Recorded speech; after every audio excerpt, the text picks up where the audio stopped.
Assalamualaikum warahmatullahi wabarakatuh. Kepada yang terhormat Bapak Prof. Arya Kwerianto, selaku sebagai dosen pengampu mata kuliah pengembangan produk, kami dari kelompok 2 beranggotakan Damaryanti Laila Handayani, para Fitri Amalia, dan saya sendiri Fikri Nugraha. Yang pertama, definisi daging kambing itu adalah bahan pangan yang bernilai gizi tinggi karena mengandung nutrisi yang baik bagi tubuh seperti protein, lemak, kalsium, fosfor, mineral, serta zat lainnya yang sangat dibutuhkan oleh tubuh. Tingginya kandungan nutrisi pada daging karena daging mengandung asam-asam amino esensial yang lengkap dan seimbang. Daging kambing umumnya dikonsumsi dalam bentuk olahan seperti sate, soto, gulai, tongseng, dan sebagainya. Penjualan olahan daging kambing terlihat di pinggir jalan, pasar, rumah makan, restoran, dan hotel berbintang. Produksi daging kambing sendiri, produksi daging kambing di Indonesia dari tahun 2012 hingga 2022, paling tinggi ada di tahun 2019 dan terendah pada tahun 2020 hingga 2021 dikarenakan pandemi. Lalu informasi nilai gizi pada daging kambing dapat menjadi sumber energi yang besar disebabkan oleh adanya kandungan kalori, lemak, dan protein yang akan menjaga tubuh tetap fit.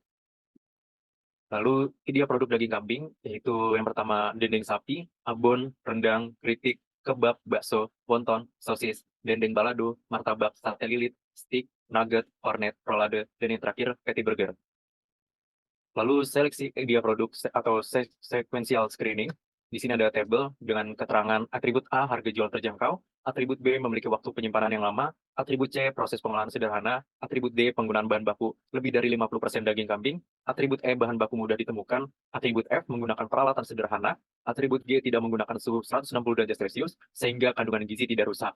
F yang berarti fail yang dinyatakan tidak lulus dan P atau pass dinyatakan lulus.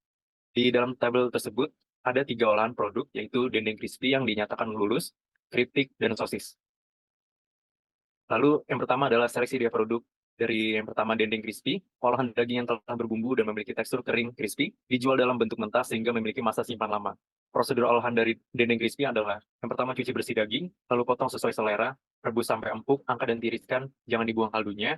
Lalu tipiskan daging sembari digeprek, campurkan semua bumbu halus, balurkan pada daging hingga rata, diamkan selama 2 hingga 3 jam, jemur daging di bawah sinar matahari hingga benar-benar kering. Setelah kering, dendeng bisa langsung dikemas. Penyajian dendeng crispy bisa digoreng terlebih dahulu.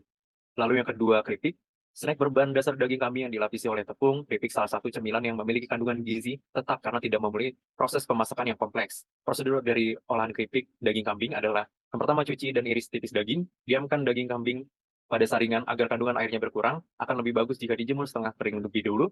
Siapkan tepung dan campur dengan bumbu seperti bawang putih, penyedap, garam, dan lada secukupnya. Aduk hingga merata, balur daging dengan tepung yang sudah dicampurkan dengan bumbu, panaskan minyak kemudian goreng hingga kering. Lalu yang terakhir adalah angkat kemudian tiriskan, masukkan dalam toples atau bisa dihidangkan secara langsung. Dan yang ketiga pada sosis, makanan tinggi protein berbentuk lonjong dan panjang yang menggunakan substitusi daging kambing. Prosedur olahan sosis kambing adalah yang pertama, haluskan daging kambing bersama bumbu seperti bawang goreng, penyedap rasa, merica, dan tambahkan sedikit es batu. Jika sudah halus, tambahkan tepung maizena, tepung terigu, dan telur. Lalu masukkan adonan ke dalam edible plastic casing khusus sosis, lalu rebus ke dalam air yang mendidih selama 30 menit. Setelah matang, lalu sosis masuk ke tahap pendinginan dan pengemasan. Lalu ada checklist screening. Checklist screening ini ada faktor-faktor awalnya. Nah, di sini itu untuk yang A itu dendeng crispy, yang B keripik, dan C itu untuk sosis. Bisa dilanjut. Lalu ada faktor-faktor yang digunakan dalam checklist screening. Dalam checklist screening tadi menggunakan faktor yang awal juga, yang sama. Lalu di sini itu ada skor akhir. Skor akhir itu ditentukan melalui range yang telah kita buat di slide-nya selanjutnya. Nah, di sini ada definisi skor faktor checklist. Yang pertama, harga jual terjangkau itu, range yang paling rendah itu ada di angka 25, untuk yang memiliki waktu penyimpanan lama. Penyimpanan lama itu, yang paling sederhana itu ada di 8, bahan baku mudah ditemukan itu ada di angka 10, proses pengolahan sederhana ada di 7, yang artinya itu mudah dalam proses pengolahannya. Lalu ada penggunaan bahan baku lebih dari 50%, itu yang paling tinggi penggunaannya itu ada di angka 20, menggunakan peralatan sederhana ada di angka 15, itu dia menggunakan peralatan yang paling sederhana. Lalu ada tidak menggunakan suhu di atas 160, yang artinya dia baik itu ada di angka 15. Hasil checklist screeningnya itu, dari 3 produk yang lolos uji itu yang paling tinggi itu ada di dendeng crispy. Lalu ada keripik, dan yang terakhir ada di sosis, yaitu di total 70. Selanjutnya ada probability screening. Skala yang digunakan ada sangat baik dengan poin 10, baik dengan poin 8, rata-rata poinnya 6, buruk poinnya 6, dan sangat buruk poinnya 2. Di sini sudah tertera faktor penting, yaitu ada nutritional value, product price, market potential, packing and storage, processing requirements, dan raw material usage. Dengan total skor 545 dan bobotnya totalnya 100. Selanjutnya ada probability screening dari dendeng crispy.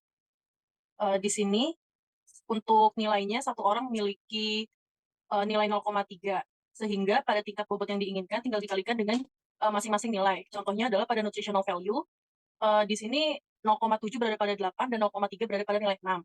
Sehingga untuk mendapatkan tingkat bobot yang diinginkan, 0,7 dikali dengan 8 ditambah 0,3 dikali dengan 6. Hasilnya adalah 7,4.